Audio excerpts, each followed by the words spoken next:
Hey guys, happy Monday and welcome to another edition of Day in the Life of Vintage Classic Specialist. So let's hop it right in and see what we worked on today. So today Rafa mostly worked on the 65 Beetle. The owner brought it in because the convertible windows were very poorly adjusted. I think I mentioned this the other day when this car came in. Basically on a convertible, the windows are sort of freestanding in that they don't have a frame completely surrounding them like on a hardtop. So there's a lot of adjustments to get the windows to kind of line up this way, both the door windows and then these quarter windows, which also roll up and down.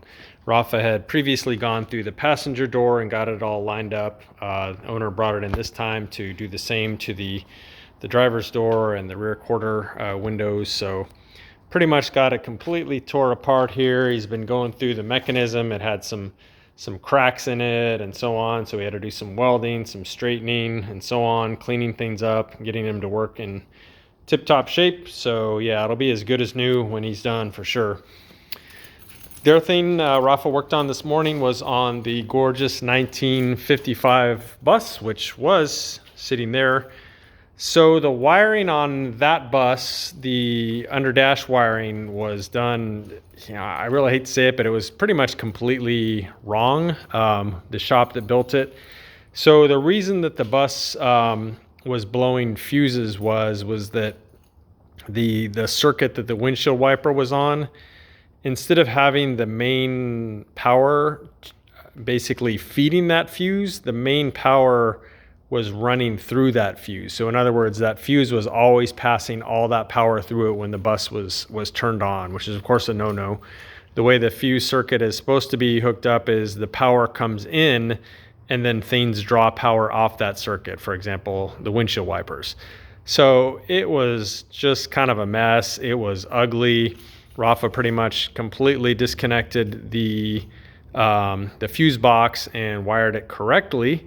And I took the bus on a very long drive. It works great now. The owner picked it up, drove it home. No more fuse issues. So yeah, I think we solved that one. Owner was very happy. I sent him before and after pictures of the wiring. He was really happy with it, and we're happy with it too. Again, we didn't build that bus originally, so we're kind of going and correcting someone else's mistakes that ultimately led to the issue of the fuse blowing. So we got that one out today. Rafa did that first thing this morning, then worked on the convertible. In the meantime, I finally got all the parts that I needed. So I finished rebuilding this beautiful distributor off this is for the Prairie Beige 57. That's its 36 horse sitting right here. You guys have seen this before. So I went ahead and finished the distributor. Really happy with how that came out, all freshly zinc coated parts there. I did manage to get the badge looking pretty good. For those of you that have been watching, you saw before this badge had been, sandblasted or wire brushed or something and did not have the black background with the characters and symbols showing. So got it looking pretty nice. It's got all new fiber shims in it in all the right places. We set there's supposed to be a certain amount of in play here that was completely not set correctly on this distributor. Somebody had been into it before, so pretty much set all back to factory spec now. Got a new vacuum canister for it. The old one seemed to be leaking. I should mention, and I'll give a shout out to these guys, VW NOS parts. You can see on the sticker there, these guys are in Texas.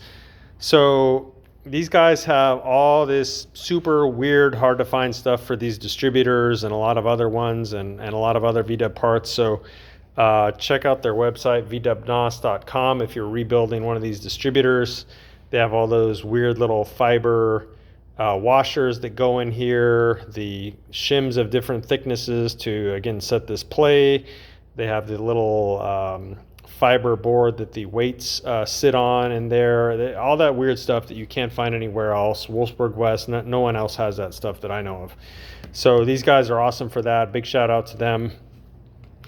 The other thing today was I finally got my teeny tiny cotter pins in, which allowed me to finish putting this together. So the cotter pins go there, and then a third one goes here to hold these things on. So this is the accelerator pump shaft here, and then this is the shaft that connects the choke mechanism here to the throttle.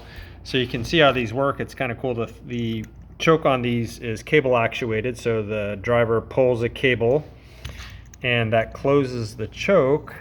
But in addition to that, you can see it also puts it on basically a fast idle.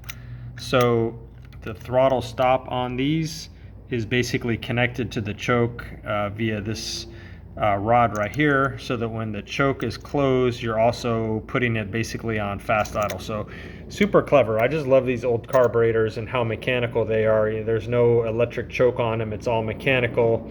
I really love the way that it puts it on a faster idle at the same time that it closes the choke itself. So got those two together. They're pretty much ready to go on that motor anytime that Rafa's ready for them, or I may go ahead and put them on there. Then after that, I went and worked on the 6121 window bus some. So pretty happy with the wiring on this. I went ahead and put in the dimmer switch today. This thing is kind of a pain to route the wires through back here and through this little tiny hole, but got those pulled through, got them mounted. At the same time, the horn wire goes through a hole that's back in there. A little bit of a pain to fish through, but you feed a wire from the bottom up, you tape the wires for the horn to that, and then you pull it through the bottom of the car. Not that big of a deal, a little bit of a pain. And then pretty much got this all squared away here. Very happy with how this is looking. And I think I mentioned the other day, these zip ties are going to go away. I just kind of have those as, you know, sort of placeholders, getting the wires nice and neatly routed. We got a original 6-volt flasher from Wolfsburg West, and thanks to them for that. I still have to add the wire for the actual turn signal stock once I add it, but there's no point in adding that until the steering column is here. It mounts to the steering column, and then we can set all the wire links and everything. So for now, the wiring's pretty much done. Got the wiring underneath here, pretty tidy. Pretty happy with that. Again, zip ties will go away, but I'm fairly happy with how this is all shaping up underneath here. So other than when we get the turn indicators in for this car, the wiring is pretty much done. And then those are super easy. They just have 1 or 2 wires each. So those will be super quick to put on. After I finished the wiring, I started tearing apart the various levers on the car that go up underneath. So one of these is for the clutch, the other's for the brake. And they're just painted and crappy looking. So we're gonna have these powder coated. I started cleaning, wire brushing all the hardware. We'll probably have most of this original hardware zinc plated, arms and so on. And it's all gonna look like brand new. So yeah, just trying to chip away at this thing where we can. Got the couple of the bows for the cloth sunroof back from powder coating today. I don't know where those are. Oh, they're right here. So I think next week, this bus, we're gonna roll it over to Octavio's, our neighbor, and they're gonna go ahead and do the headliner and the sliding rag top. So they'll probably have this bus for about a week or so, and that'll probably be good timing because I think we're going to be temporarily out of things to do on it probably by the end of this week, if not sooner. So it's great that they can take it for a while and make some progress on it. So that is pretty much it for today, guys. Pretty productive day here in the shop for a Monday. So we'll see you again tomorrow. Thanks for watching.